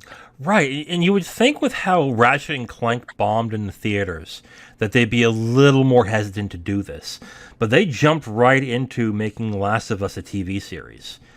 And if that bombs, oh man, is that going to be a wake-up call for them? Because I saw the trailer, the teaser trailer for Last of Us, and it looks quality. It looks good. But it seems like it's exactly like the games. And that was my question as to what they were going to do with this adaptation. Are they just going to do a straight adaptation from the games to the show? And that's kind of what it looks like that they're going to do. And with the reaction that people had with The Last of Us 2, if they don't change that to show some differentiation, you're going to have the same exact problem if The Last of Us TV series works. There's no telling if it is going to work, because one, people are getting a little tired of zombie movies, and two, the people who would be interested in The Last of Us series already know the story, already know what happens, already are attached to the characters, already have opinions, and already know what's going to happen next.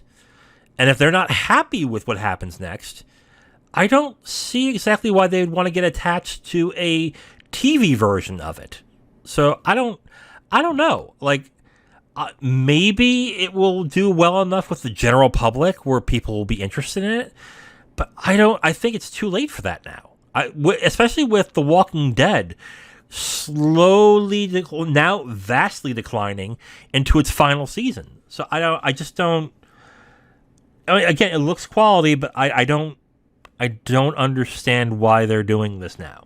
Seems kind of odd to sort of jump in on this, but who knows? Maybe they've got some sort of secret sauce that they've been working with studio execs. I have no fucking idea.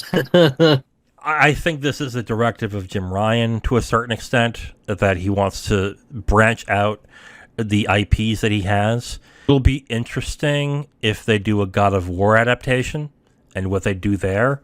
Because if you do, are they going to go the one in the original route, which is full of sex, blood, guts, and hardcore violence? Or are they going to go the Norse route, the recent route, about a father and his kid, and the father is not very supportive, and he's gruff, and that. I would really be curious as to where they go with that.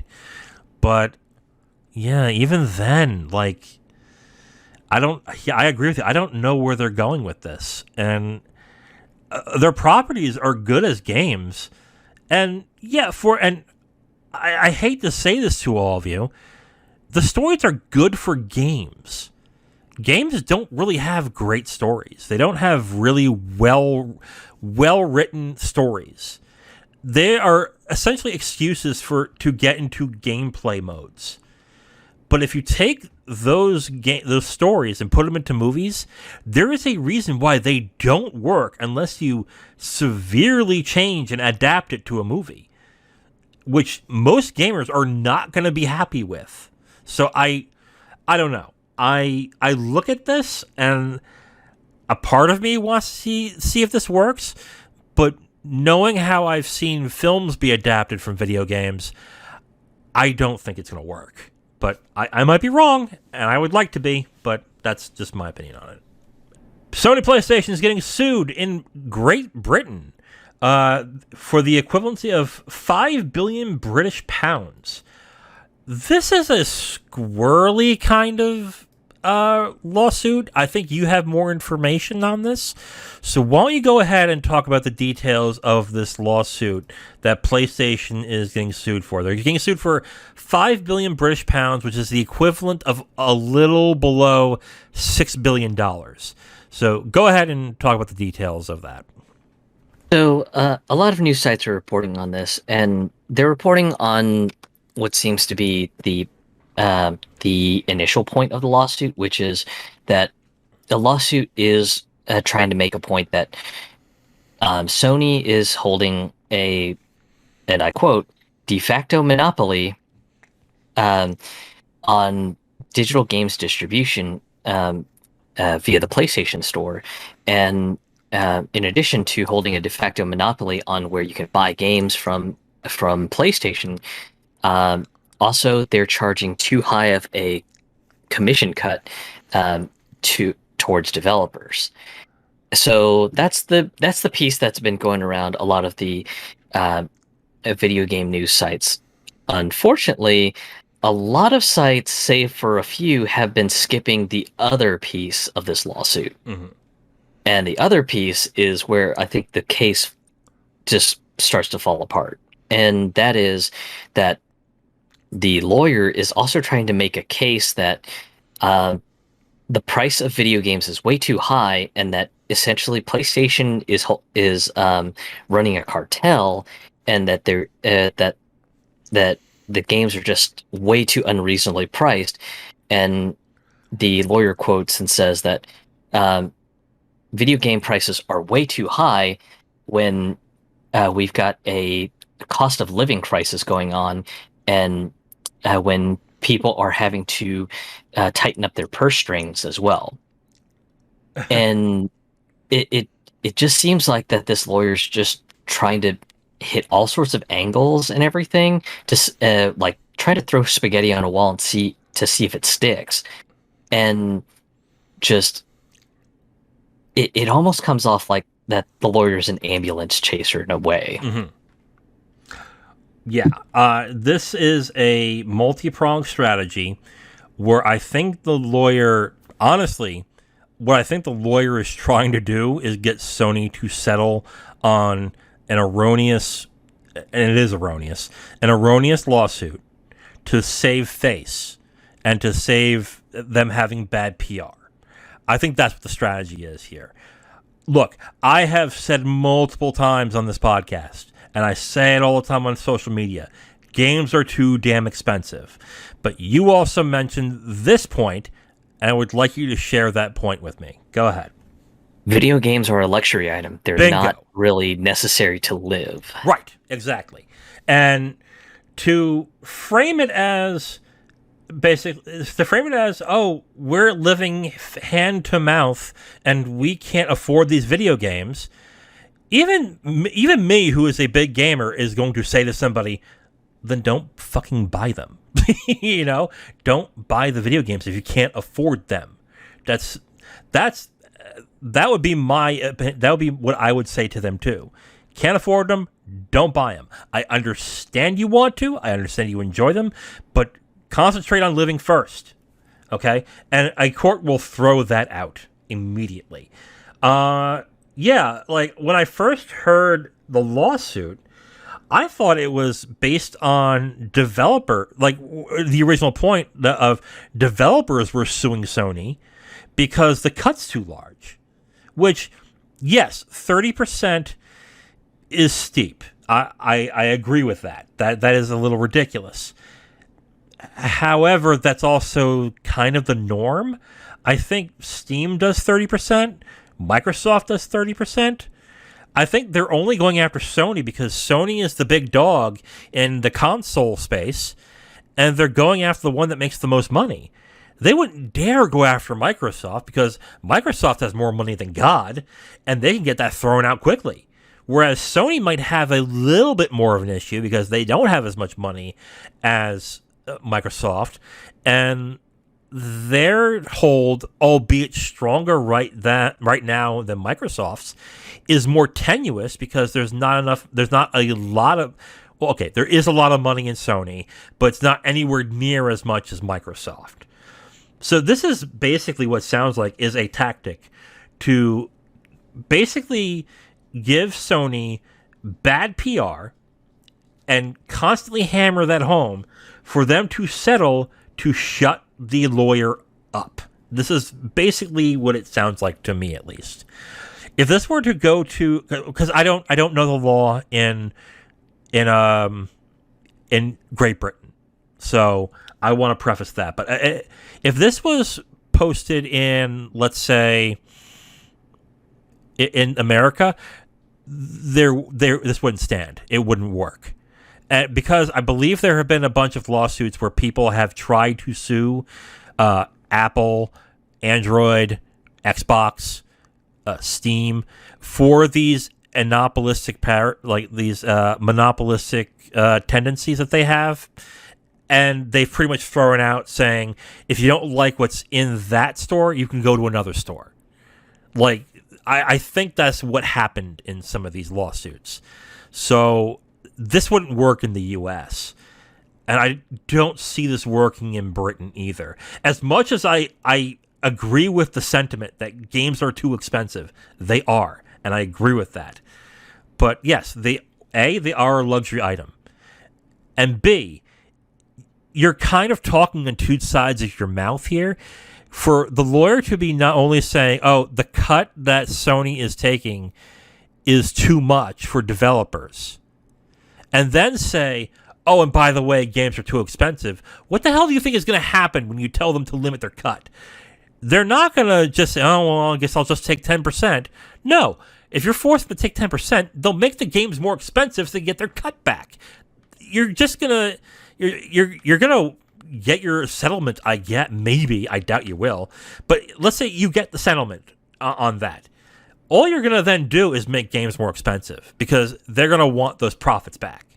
Yeah, you're absolutely right, Zero. This lawyer is throwing spaghetti against the wall and seeing what sticks, essentially. And the feeling of this being an ambulance chaser is apt, I would say.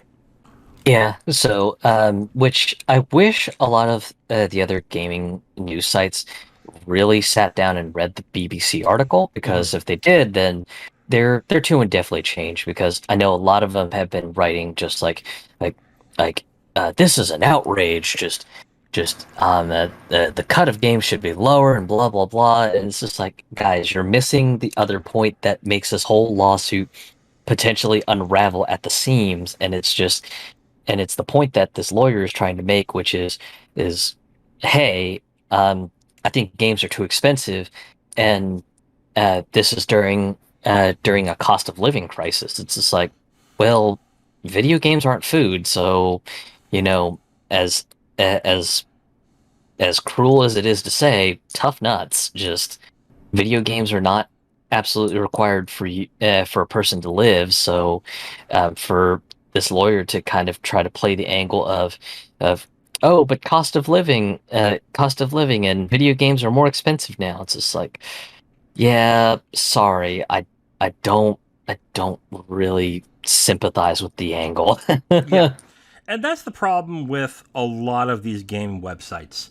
They only go skin deep or enough to elicit a reaction, but they don't get into, I would say, the beef or the meat of the entire article, the entire news story.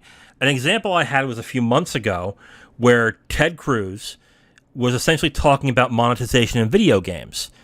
And Kotaku had the story of, oh, Ted Cruz and the story Kotaku had was, oh, Ted Cruz uses microtransactions in video games, which I was like, That's not the story. What are you doing? Like, that's stupid. Like, I get it. Like, you can, and I said it at the time too. If you want to criticize him for something, go right ahead. I don't care. But have the story right. You can say that the story is that Ted Cruz is talking about monetization, but you can also point out that he's not had a great track record when it comes to social issues or issues that would involve actual people. You can feel free to do that. That's fine. I agree. I wouldn't have any problem with that, but get the story right. And a lot of these gaming websites don't do that. They only go enough to elicit a reaction, and that's it, which is a big problem. So, yeah. From what little that I understand of British law, it definitely sounds like with this lady just trying to make the case of, hey, I want to go after the developer cut. I want to go after Sony being a monopoly on their digital store. I also want to go after the price of video games being too high. I think this is just going to get thrown out. I agree with you. I mean, but let's be fair also. We're not experts in law, and we're especially not experts in law in Britain. So we may be wrong, but from what it looks like, this seems like an erroneous type of lawsuit. Okay. Yeah, so I expect this to probably be quietly buried once it gets dismissed or whatever. or to save face, maybe Sony does settle, and when they settle, they will admit no fault and nothing will happen. But I doubt that's going to happen. Let us move on to the next article. Zero. It's going to be at some point where our podcast will get so popular that we're going to get embraced. Because it looks like everything is getting embraced. And by what I mean is that the Embracer Group has made more acquisitions for its new group of burgeoning IPs. You want to talk about what IPs, or should I just list them off? Go ahead and list off the IPs. I'll talk about one of them in particular. Okay, so I think the big headline is that Middle-earth Enterprises has been acquired by Embracer Group. This includes the rights to the Lord of the Rings trilogy and the Hobbit IP. I'm a little confused by this because it says that they have worldwide rights to motion pictures, video games, board games, merchandising, theme parks, and stage productions related to the iconic fantasy literary works, the Lord of the Rings trilogy and the Hobbit by J.R.R. Tolkien. What I'm confused by is if they have the rights to the New Line Cinema movies by Peter Jackson. I think that's no. I think that the New Line owns the rights to those specific movies, so they can't use those movies as a visual template to create games. You get what I'm saying? Yeah. I may be wrong on that, but I think that's what that, because owning the IP means they can make movies about Lord of the Rings and make TV shows, and that will also give them rights to the Rings of Power series that's happening on Amazon starting in September. I can't be sure, but I think they don't have rights to the Peter Jackson movies. I will more than admit if I'm wrong, but I think that's what that means. The next one, Limited Run Games, they just bought. Tuxedo Labs, Tripwire Interactive, Song Tricks, which does karaoke. Interesting.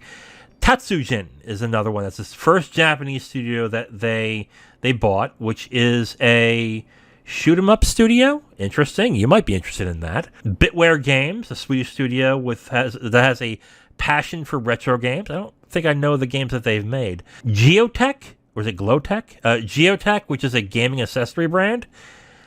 And quote-unquote, another company with PC console gaming that, for commercial reasons, is not disclosed today. Can't do much about that. But okay. a lot of acquisitions, Zero. The one that was talked about, of course, was the Middle Earth Enterprises.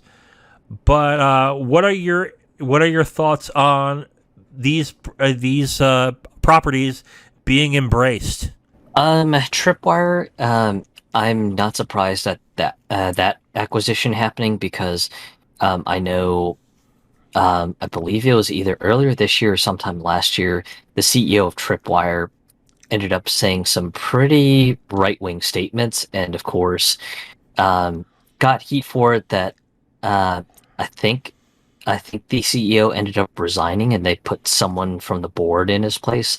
I can't remember the story 100%, but um, I presume that their games haven't been selling well either. So uh, it's probably like, okay, well, we gotta put ourselves up for sale and see what we can do. I don't think that's the So case because they do Killing Floor, which does really well in sales, and yeah, and Rising Storm has a niche audience, but that does okay. Maneater was a cheap game that I think a lot of people liked. I don't think that really is the case. I think the leadership leaving was a big issue. I think is what happened, and instead of I guess they. I don't know if they're selling their IPs off to Embracer, or they are. I don't know, or this just was good timing on their part that they were able to sell it in the state that it was in. But I can see someone from Embracer Group from another studio getting promoted to working in Tripwire. I think that might be what happens. So, yeah, especially since there probably is not going to be a board of directors after they get embraced. I'm going to call yeah. it being embraced from now on because it just sounds funny. So that one seems like it makes sense.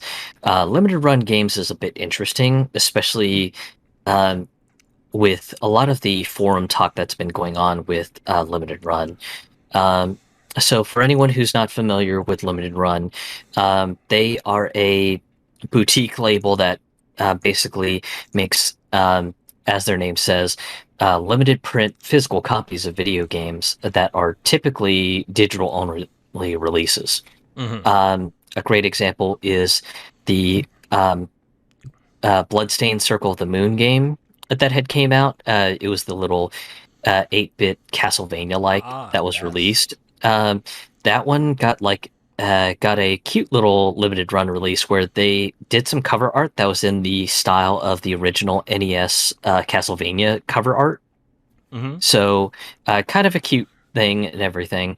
But in addition to also doing these limited run releases, they also work with other um, developers and third party publishers to do um, physical releases that are pre-order only, and pretty much just whatever's pre-ordered is whatever will be produced, and these are not considered limited releases. So it's a situation where they'll print as many copies as there's demand for. Mm. Great examples of this would be the um, Azure Striker Gunvolt games. The previous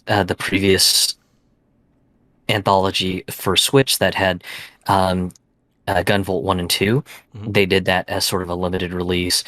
The brand new Ninja Turtles game by Tribute Games that got a really insane limited or a hard copy release where you could get just the plain hard copy, a deluxe edition that included a Pizza Hut coupon in the box, Hmm. just like the old NES games, or an insane $200 edition that includes like a wild diorama, figures, and soundtracks, the Pizza Hut coupon from the deluxe edition soundtrack, and a whole bunch of other crazy stuff in that $200 edition. Hmm. So that's what they're mostly known for. The reason that I have a bit of interest in this one is mostly because a lot of the forum talk on limited run games is not good. No. Mostly because the biggest complaint that I have seen when I was researching limited run games, especially after this Embracer announcement, was a lot of people had mentioned that limited run games seems to have a weird production problem. That you've got some people who pre-ordered the game a year ago, they still have not gotten their game yet. some of these games that these people have pre-ordered also got small Best Buy runs that Best Buy had did orders for and sold at retail, and and emails from Limited Run in these cases are just, hey, sorry about the delay. We can't really tell you much, but we're working on trying to catch up on our backlog. Just please hold on just a moment longer. So that was the common thing that I saw a lot of complaints about. Just people saying, hey, beware if you buy anything from Limited Run Games, because they seem to have a problem with timing their production, because just I've been waiting for a copy of a game for a year. I've been waiting for a copy for this game for 6 months. I've been waiting for 3 months. I've been waiting for two.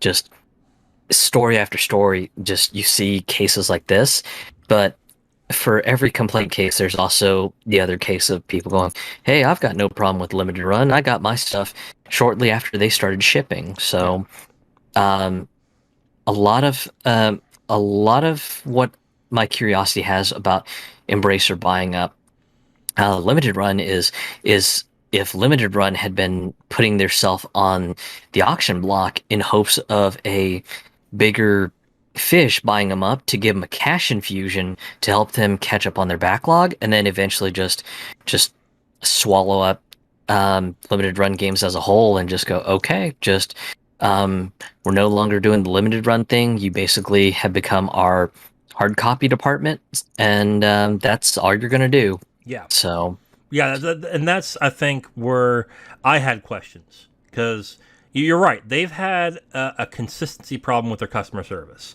and the cash infusion to get all that squared away, maybe to hire more people to get that done, is beneficial, and it is interesting. But yeah, that's the question I had with this sale, because let's be honest about how things are going to be next generation. My opinion is that the big console makers like Microsoft and Sony, they're going all digital next generation, if there is a new console. I think Nintendo probably won't. I think they'll probably keep that legacy going with the Switch. But when it comes to the big consoles, I think they're going to go all digital. So that's going to take away a big amount of business from a Limited Run, unless they decide, okay, we'll do those limited edition games, but instead of having a hard copy, you get a code, which I don't think people are going to be that interested in. So there's that issue that I foresee like 5 or 10 years in the future. But then the other question is, if they're not going to be that physical game wing for Embracer, what companies, what studios are going to want to do business with Limited Run Games? Because I think what you're saying is more correct than what I think might be happening. I think what might be happening here is Embracer is buying Limited Run Games for a direct line to a lot of indie studios. So then they can gauge, oh, this game is popular. This gaming studio does a lot of sales. Maybe we should acquire them. Maybe we should get their talent. Maybe we should do this with them. I think that's what this sale, I think originally that's what the sale was about, was to buy Limited Run Games to get a really healthy vein into the indie space.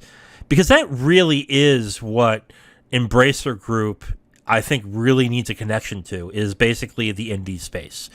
Because you can get as many of the big studios as you want, but there are going to be indie studios that are going to turn into bigger studios later, and the longer the studio is running, they tend to lose their prestige at a certain point.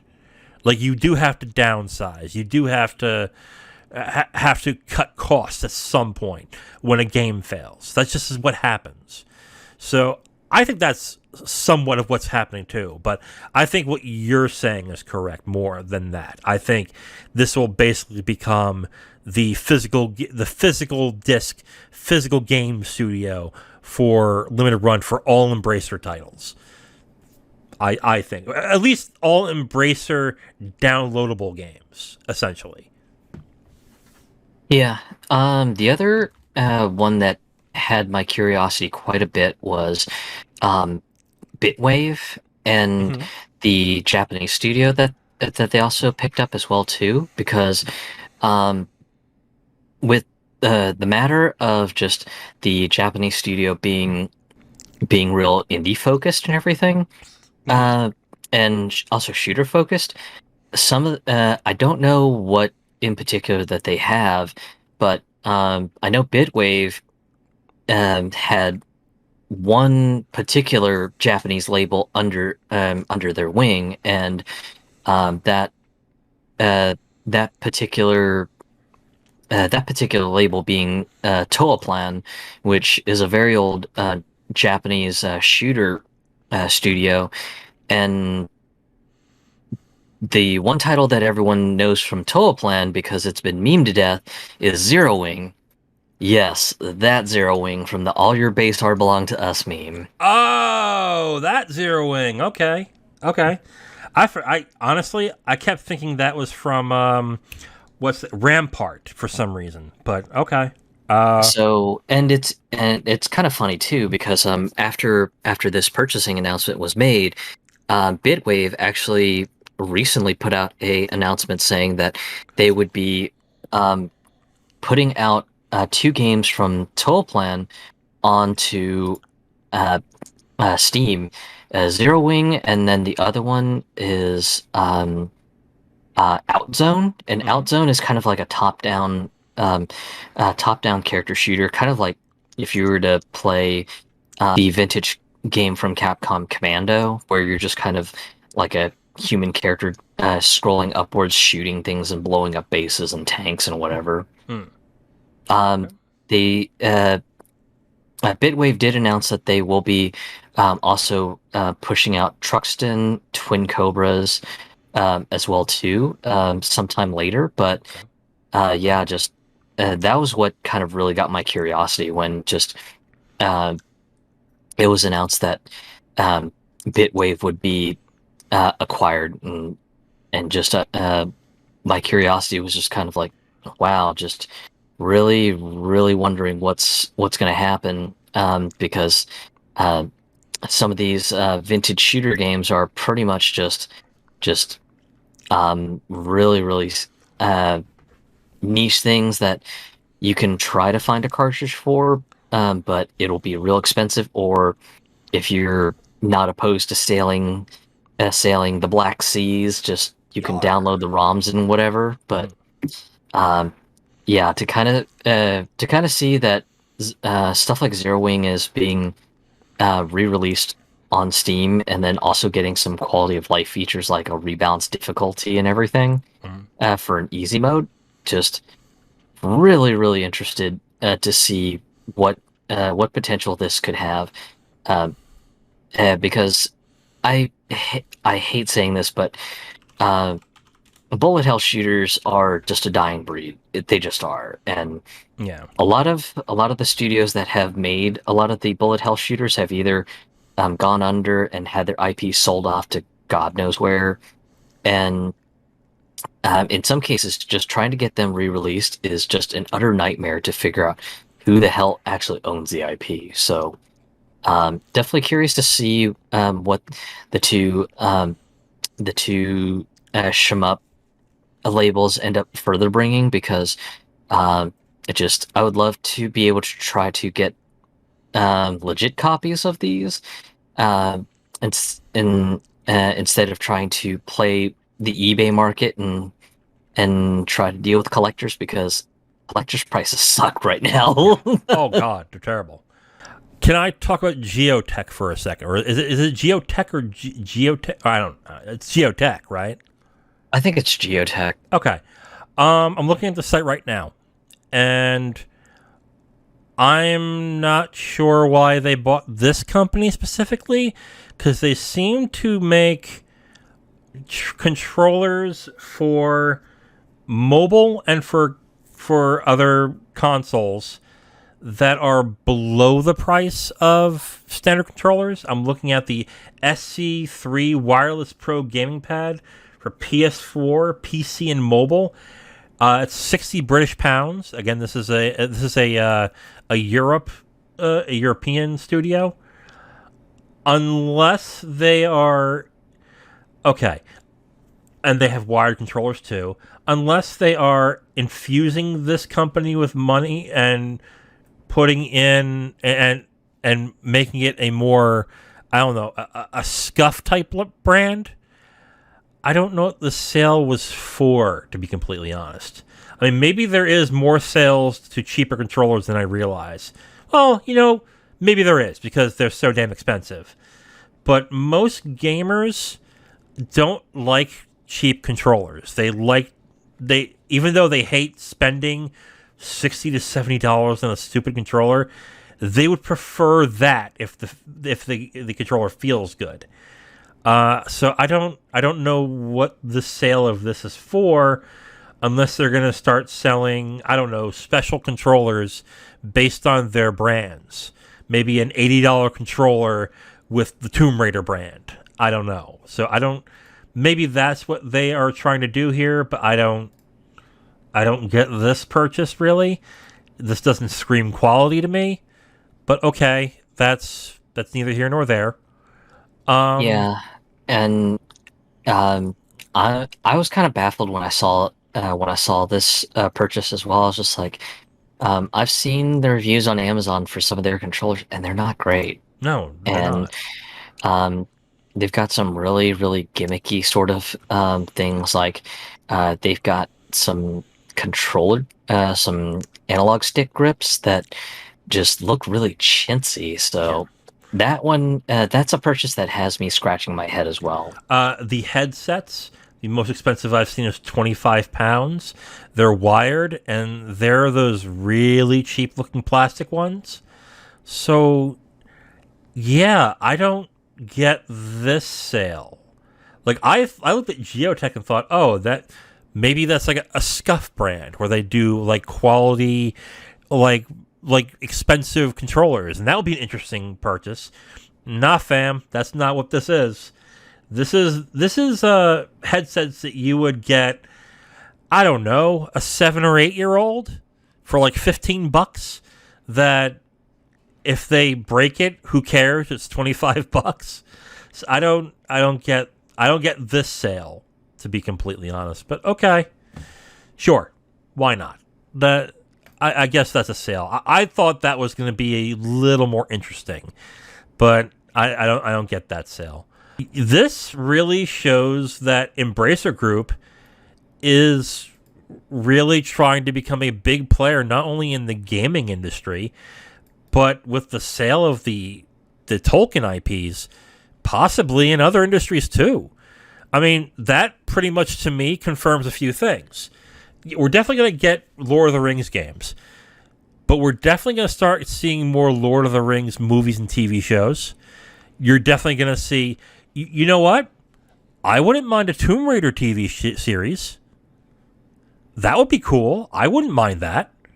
The movies, honestly, I think the movies suck, to be completely honest.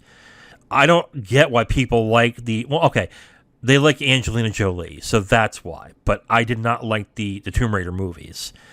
But I can see someone taking the rebooted Tomb Raider series and turning that into a TV series. That would be kind of cool. What other thing? The Legacy of Kain series, I mean, that could be turned into movies. I mean, shit. Like, Embracer is, if they do this right, they could be bigger than EA. Yeah. I know typically Embracer has kind of been sort of hands off as far as their management style has been. So it'll be really interesting to see just if they still remain with kind of their hands off style, because I know that was one thing a lot of people have been kind of concerned about with them sort of buying up studios and everything, because a lot of people have just been kind of wondering, is Embracer still going to keep their hands-off approach, or is there going to be a day where they're just going to say, yeah, we wanna start, putting our hands on the projects and make sure that all of the projects that we have our hands on are bearing fruit. Right. So that's where a lot of my curiosity is. Just if they remain to kind of be the darling that a lot of people have sort of known them for, or if this is just going to be sort of the path down to being just yet another mega publisher. Yeah. I mean, some people will think, oh, well, it's better if they have hands off, right? That they let the creatives do the creative thing. But Microsoft's been doing that for the past 5 years, and look where that's got them now. They've had to cancel games. They've had now, what, a whole year and a half where they've released nothing? So you want to avoid that. There has to be a perfect medium to it, where I'm speaking as someone who managed a group of people at a job. Definitely nothing as complicated as game development. But you need to have both mindsets. You have to have the mindset of when do you allow somebody to do what they need to do or to mess up so they can learn, and then when do you need to get hands-on and need to point out certain things and have to fix something. There is a happy medium to that, and I think in a creative in a business that is more creative, but still you have to run a business, hands off might not be a good idea unless these are proven studios. I think that's what happened with the KOTOR remake. They just let Aspyr do what they wanted to do, and then they saw it and went, "This is shit. We can't do this." And they announced recently that it's Embracer, right, that owns Aspyr and Saber Interactive. Yeah, they confirmed that Aspyr has gotten the KOTOR remake taken away from them, and Saber Interactive is going to do it now because they, I think, are more proven to handle something like that than Aspyr. So it's a happy medium. You can't really go one way in either aspect. Like if you go too hands-on, you're gonna suffocate the creative group, and they're gonna feel too pressured to actually do something creative. But if you step away from it, you could if you go too far on that other end, you could have a Duke Nukem Forever issue where they spend years on something and go nowhere. So yeah, it's a happy medium that you have to go through. But yeah, it'll be interesting to see what they what they do. I will look forward to when Embracer Group has their own stream. Probably next year is what I would think. They would have a direct style stream where they would announce a bunch of things. So it's going to be interesting. I wonder what they'll announce. Anything more to add?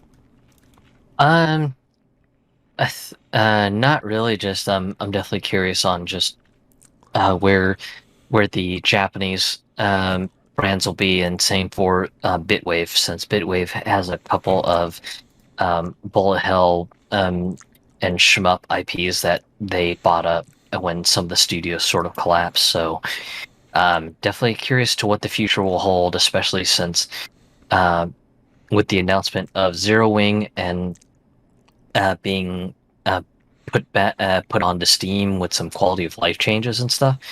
I'm definitely wondering if there might be a potential for some of the other shooter games that have become a bit pricey on the collector scene, if they end up just showing up on Steam eventually. Yeah. Woo! Zero. We had a long one, baby. Woo! Man. Yep. Ah, God. So satisfying, though, when we get to go deep into topics. But at that note, we are on the last topic. But as always, Zero, I have a question for you.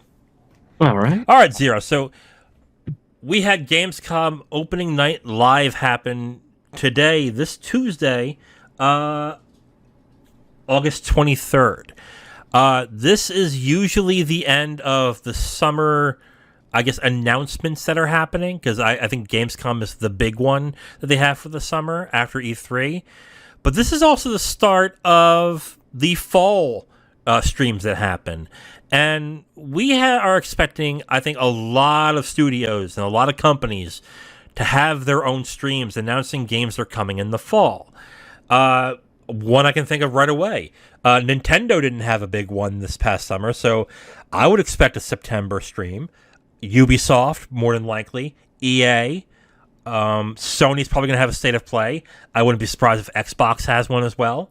So with that being said, Zero, what do you think is going to have? Who do you think is going to have streams coming out in the fall, and which ones are you looking forward to?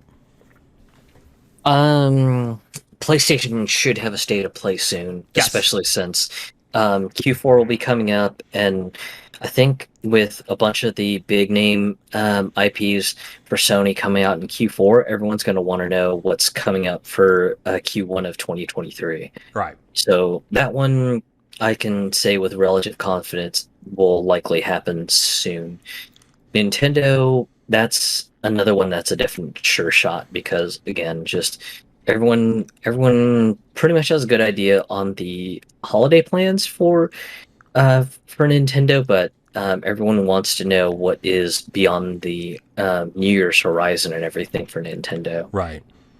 I think the only thing Nintendo has announced, they're doing a Treehouse Live this week with Splatoon and Harvestella. So I don't think they're going to show more off of those two games.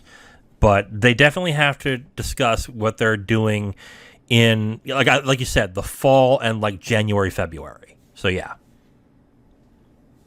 Ubisoft, I could maybe see them do something, especially since I could see some sort of collaboration with Nintendo for the new Mario and Rabbids game. Yeah. Not too 100% confident on that because I know a lot of their stuff is due to come out in the next couple months, and I know there's been potential rumored talk that they may be looking to sell to Tencent. So Ubisoft is a little bit of a wild card in my opinion. Microsoft, with the Xbox brand, I think they have something going on this Thursday. Oh, that's right, they do. But I'm not entirely sure, but I think they're just showing more off of games they've already announced. Might be wrong. Okay. But I will definitely watch that, and we'll discuss it on our Discord if that happens. Yeah. But as far as stuff that I'm excited for, usually for me, Nintendo has always been fun for me. Just right. I don't really feel disappointed. Just usually it's a good time. My expectations are pretty low, but that's mostly because just I know it's Nintendo, so it's just like, I'm sure whatever they have will be neat, and whatever they have that's mind blowing, that will be mind blowing. So just kind of where I am with that. But That's really kind of my opinion on what I think I'm most looking forward to. Okay. I actually agree with you mostly. Nintendo always has good direct streams. Even though a lot of the games they announce are better on other consoles, they tend to have the more interesting announcements. So I don't think I might be wrong. Well, they're going to probably show off Bayonetta 3 because that's coming out in October. I don't think they have any other big announcements coming this year. I think it's going to be Sparks of Hope and it's going to be Bayonetta 3. And that's kind of it, I think. I don't like. There's nothing that makes me think that like Metroid Prime remake is coming. I don't think that's happening. I think that's going to be a next year thing. What else? But yeah, when Nintendo usually has the best announcements for games you weren't expecting. So I always look forward to their directs. Ubisoft. It would be interesting if they finally show off the Sands of Time remake, or maybe Beyond Good Evil 2, but I doubt that's going to happen for either. They would probably talk about Skull and Bones a little more on that stream. I think September will probably be where all the streams happen, to be completely honest. Sony, I think, probably will have an interesting stream. They probably have to show more of Street Fighter. They will probably have to show. They're probably going to show more of God of War before it comes out. They have other properties that they can talk about. Yeah, I mean, Sony could have something interesting. Capcom could talk more. Definitely go more into detail on a Street Fighter and the new Resident Evil and Resident Evil 4 remake. I mean, they could do that. Xbox, I can see Xbox doing a stream November, December to really kick off the next year. I don't see them doing it. I don't see them doing a stream in September when they have nothing to show until probably January, February. I think that'll be a November, December stream. EA will probably have something. They're gonna probably talk about Dead Space. What other companies? I can't think of anything more else really. THQ Nordic just had theirs last week, so they're pretty much set. I doubt Embracer will have one. They're still in the phases of building up their studios. Yeah, that's it really. I don't see anything else. But yeah, I agree with you. Nintendo and Sony are all of the big ones that I would be interested in. I don't think Ubisoft will do much with Sparks of Hope. I think they will put that in a Nintendo Direct, and they will probably want it in a Nintendo Direct to get more eyeballs.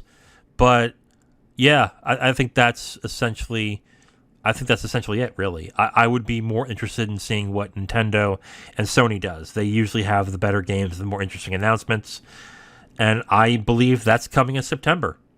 I don't see what other time that they would do it, unless they... I'll put it this way. If they have nothing to announce for the next 3 months, then maybe December is when they'll have the Nintendo Direct. But I'm expecting a September Direct. Yeah.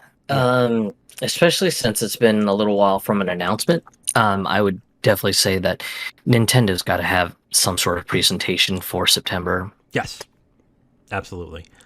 All right, Zero. Well, that is it for this episode of the Capital Games Podcast.